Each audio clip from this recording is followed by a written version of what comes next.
Hi friends, and welcome back to Gardening Suburbia. So today I'm going to do kind of like a vlog. I am getting some dinner ready that's going to last us until the next few days. I do a homemade chili that I really love. Not really sure where the recipe came from because I've kind of tweaked it over the last few years. But I'll go ahead and show you guys how I make my chili. And then we're actually going to go out in the garden and get some of the beds prepped for winter. There is a patch that I want to go ahead and amend and put some cardboard down just so that we can get it prepped for potatoes. I want to do a really big potato season next year, so I want to go ahead and get that space prepped now so that it's ready for then. But let's go ahead and get started on this chili. Alright, so the first thing I'm going to go ahead and get prepped are my poblano peppers. I like to sear the skins of them and then go ahead and remove them just so that they have like a really nice roasted finish in the chili. So I'm going to go ahead and get my cast iron skillet here nice and hot. And then we'll just go ahead and plop these guys in here. And once they start to get a little bit charred on the sides, we'll go ahead and flip them and keep rotating them until all sides are nice and black. So while these are getting charred, we're going to go ahead and get our onion and bell pepper nice and prepped. I already had some that was prepped from a dinner that we had a few nights ago. So I'm just going to go ahead and get these nice and chopped. I'm going to go ahead and do like a small chop on them. Just removing the stem and the ribbing. I don't need it to be super particular, just because this is going to cook down quite a lot in the crock pot that I'm going to be using. And I'm going to let this cook pretty much all day. It's about noon right now, and we probably won't eat until about 6 or so. So this chili will be nice and marinated in all of the glorious flavors that we're going to be building. So I'm going to go ahead and do the same thing with my onion, cutting up the top and the bottom, and then removing the outer skin. And then just doing like a rough chop on these guys as well.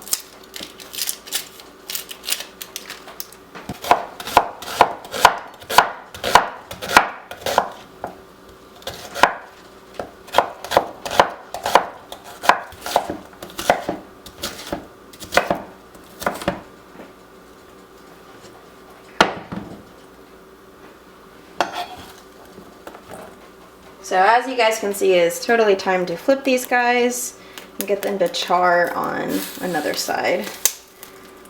That one's a little less just because it's indented. After these guys are done charring, we'll go ahead and throw them in a bowl with a bag or plastic wrap over the top so that the skins will just fall off. Alright, so let's go ahead and get our spice blend made up while we are waiting for those poblanos to go ahead and blacken. So I kind of switch this up all the time, but this is like the basic recipe that I typically use, and sometimes I'll vary from that. So we're gonna go ahead with start with our cumin, 2 tablespoons. Sometimes I add a little more, sometimes I do just what it says, but 2 tablespoons is good. 2 tablespoons of our chili powder.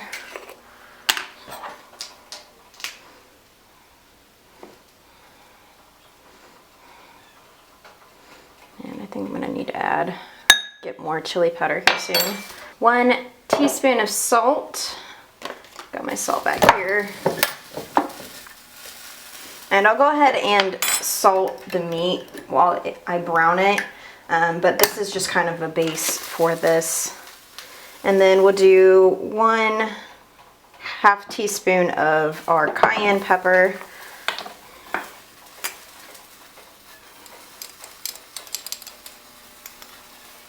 A little more is fine too. We like it a little spicier. And then I'm going to actually do smoked paprika just because this is what I have on hand. They can just use regular paprika as well. Go ahead and break up the chunks.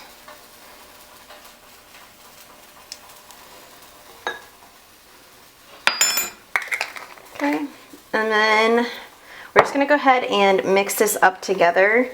And this is the spice blend that I'll be adding to the meat while it is cooking.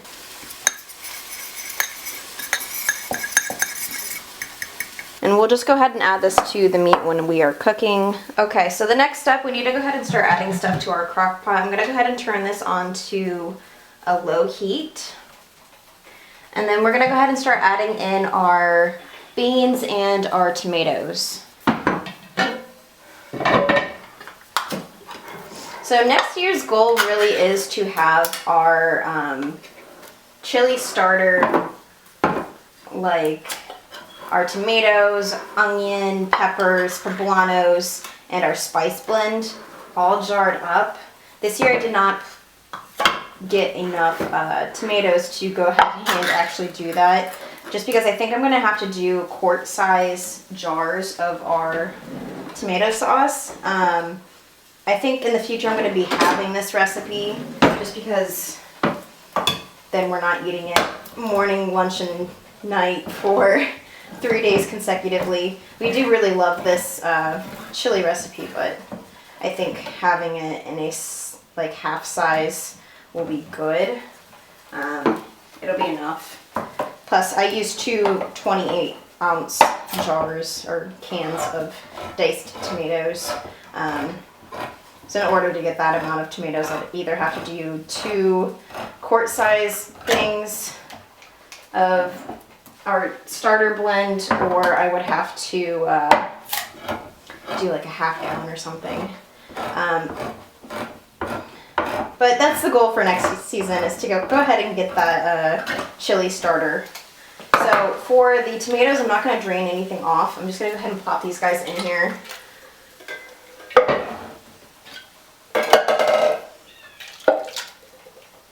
But for all of the beans, I will go ahead and drain off all of the excess liquid, just because I don't want my chili to be too liquidy. I want it to be kind of thicker. All right, so these guys are all drained off. I'm going to go ahead and add 1 can of black beans, 2 cans of the dark red kidney beans,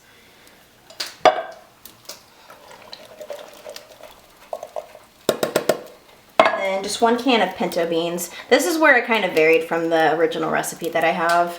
I've been adding more beans for more proteins, and I like the taste of pinto beans.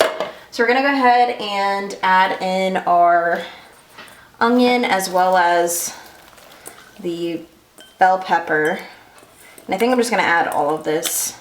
I was gonna save some, but I think I'm just gonna add it all. And then add in that little bit of green bell pepper that we have too. And then we'll go ahead and give this a stir.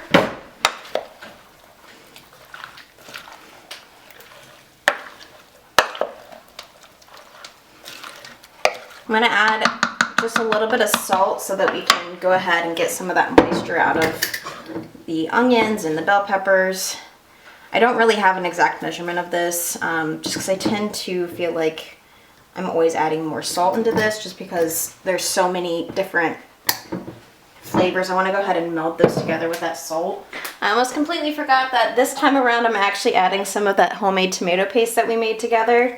This is like 4-ounce jar. And then I actually have some dehydrated tomato peels, and of course that I'm going to go ahead and add this to this so that we can thicken it up a little bit more. Alright.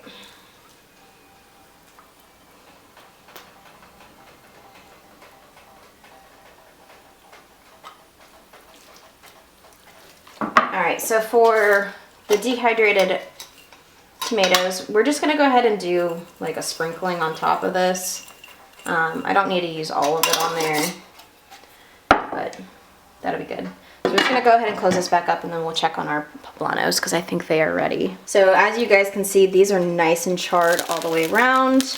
I'm going to go ahead and throw these in a bowl and I have tin foil, but plastic wrap works fine, bag, a towel. You just really want to steam these guys so that the skins will kind of peel off.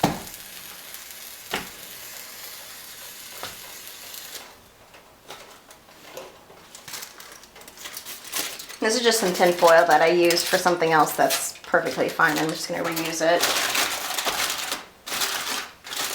Put that over that, and then we're just going to let this sit for about 5 minutes. So for this cast iron, I'm going to go ahead and lowered the temp to about a low. It is really hot right now, so I'm gonna let this cool down for just a bit, and then I'll add in some of my homemade olive oil just to season the pan, and then we'll go ahead and start pre-cooking some of our meat. We're not gonna cook it all the way through, just brown it slightly, and add in our seasoning, and then toss this into our crock pot. So this is typically what I use when I am cooking my chili, is just like nacho sliced jalapenos that are hot. This time around I'm going to go ahead and do an actual fresh jalapeno. So I'm just going to go ahead and slice this pretty thinly, just because I don't want there to be giant chunks of this when we go to eat. We do like some spice, so I'll go ahead and keep all of the seeds in there. But I'm just going to toss this into our crock pot once we're finished. I'm going to go ahead and give this a rough chop just so these are a little smaller. So with the chilies, you can go ahead and add as many or as few as you'd like, depending on what kind of spicy level you would want. This is already looking so good, and it's not even anywhere near finished. It smells really good too. Alright, so our pan has cooled substantially.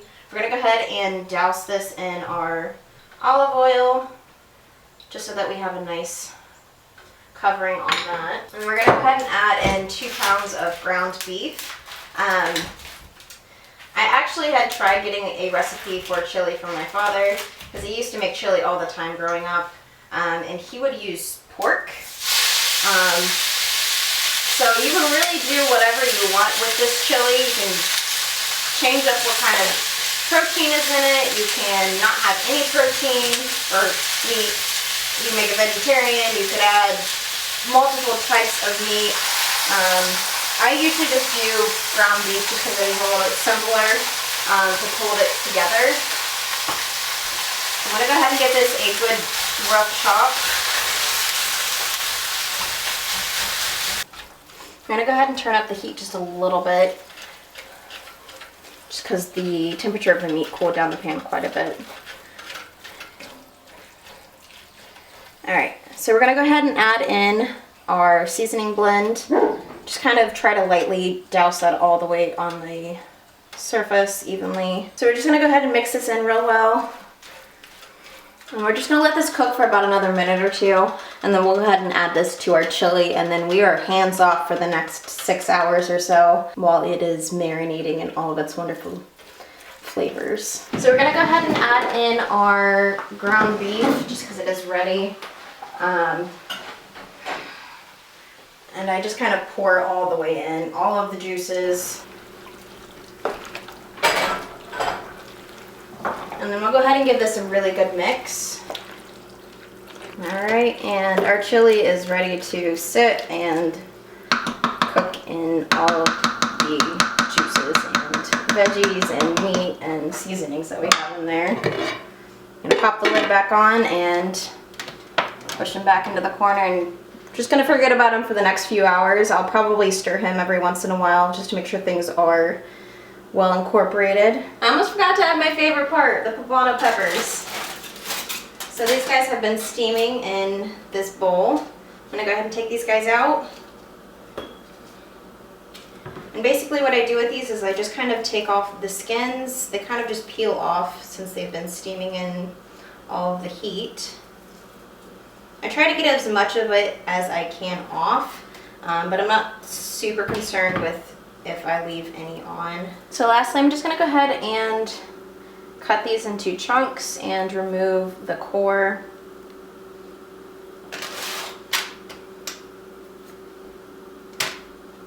Not too worried about getting all the seeds out. So I'm just going to go ahead and roughly chop these.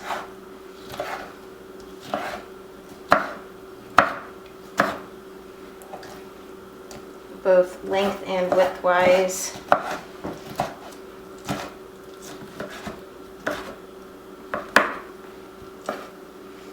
Alright, and then we'll just go ahead and toss all of this into our chili. This is what really makes this chili so good. Now we are ready to add those peppers in.